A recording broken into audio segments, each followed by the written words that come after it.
حضرت جابر رضی اللہ تعالیٰ عنہ سے روایت ہے کہ رسول اللہ صلی اللہ علیہ وسلم نے ارشاد فرمایا کہ میری امت میں ہمیشہ ایک جماعت رہے گی جو حق کے لیے لڑتی رہے گی اور کامیاب رہے گی۔ اسی سلسلہ کلام میں آگے آپ نے فرمایا، پھر نازل ہوں گے عیسیٰ بن مریم، تو مسلمانوں کے اس وقت کے امیر و امام ان سے کہیں گے کہ آپ نماز پڑھائیے، تو عیسیٰ بن مریم فرمائیں گے، نہیں، یعنی میں اس وقت امام بن کر نماز نہیں پڑھاؤں گا، تمہارے امیر و امام تم ہی میں سے ہیں۔ اللہ تعالیٰ کی طرف سے اس امت کو یہ اعزاز بخشا گیا ہے۔ اس حدیث کے پہلے جز میں تو رسول اللہ صلی اللہ علیہ وسلم نے یہ ارشاد فرمایا ہے کہ اللہ تعالیٰ کی طرف سے یہ طے ہو چکا ہے کہ میری امت میں ہمیشہ ایک جماعت رہے گی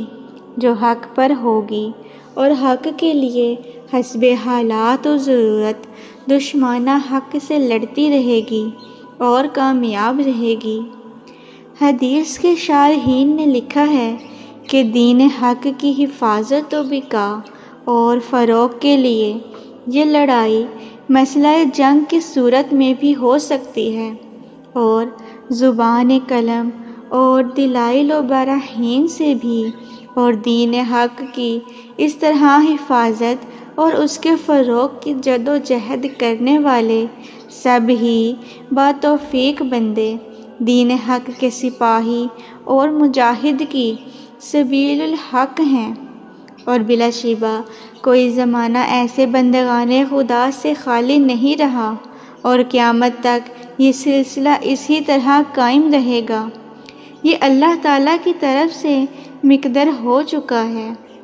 حدیث کے دوسرے جز میں رسول اللہ صلی اللہ علیہ وسلم نے بطور پیشن گوئی و آگاہی یہ اطلاع دی ہے کہ قیامت کے قریب آخری زمانے میں عیسیٰ بن مریم نازل ہوں گے، وہ نماز کا وقت ہوگا، تو اس وقت مسلمانوں کے جو امام و امیر ہوں گے وہ حضرت عیسیٰ علیہ السلام سے عرض کریں گے کہ آپ تشریف لے آئے، اب آپ ہی نماز پڑھائیں۔ اس وقت عیسیٰ علیہ السلام نماز کی امامت کرنے سے انکار کر دیں گے اور فرمائیں گے کہ نماز آپ ہی پڑھاؤ۔ اللہ تعالیٰ نے امت محمدیہ کو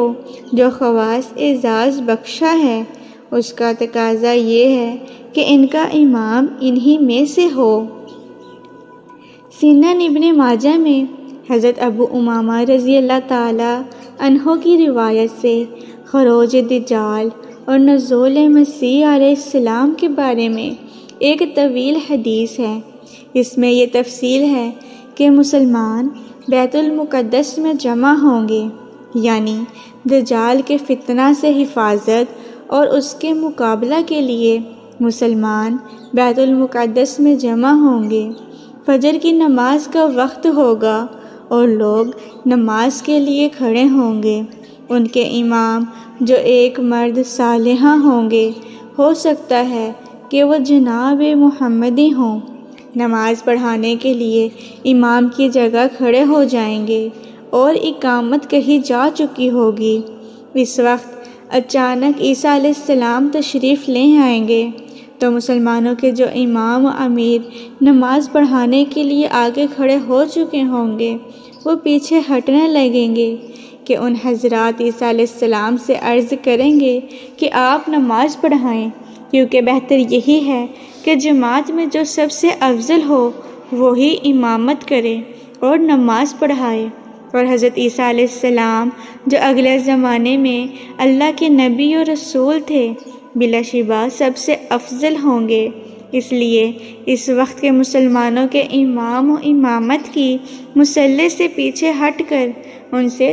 درخواست کریں گے کہ اب جب کہ آپ تشریف لے آئے تو نماز آپ ہی پڑھائیں۔ حضرت عیسیٰ علیہ السلام اس وقت نماز پڑھانے سے انکار کر دیں گے اور فرمائیں گے کہ نماز آپ ہی پڑھائیں، کیونکہ آپ کی اقتداء میں نماز پڑھنے کے لیے اس وقت جماعت کھڑی ہوئی ہے اور اقامت کہی جا چکی ہے۔ بہرحال حضرت عیسیٰ علیہ السلام کے نزول کے بعد یہ پہلی نماز ہوگی، اور وہ یہ نماز رسول اللہ صلی اللہ علیہ وسلم کے ایک امتی کے مقتدی بن کر ادا کریں گے اور خود امامت سے انکار فرما دیں گے۔ وہ ایسا اس لیے کریں گے کہ ابتدا ہی میں عمل سے بھی یہ بات ظاہر ہو جائے گی کہ اگلے زمانے کے جلیل القدر نبی و رسول ہونے کے باوجود اس وقت وہ امت محمدیہ کے افراد کی طرح شہریت محمدی کے متبع ہیں، اور اب دنیا کے خاتمہ تک شہریت محمدی کا ہی دور ہے۔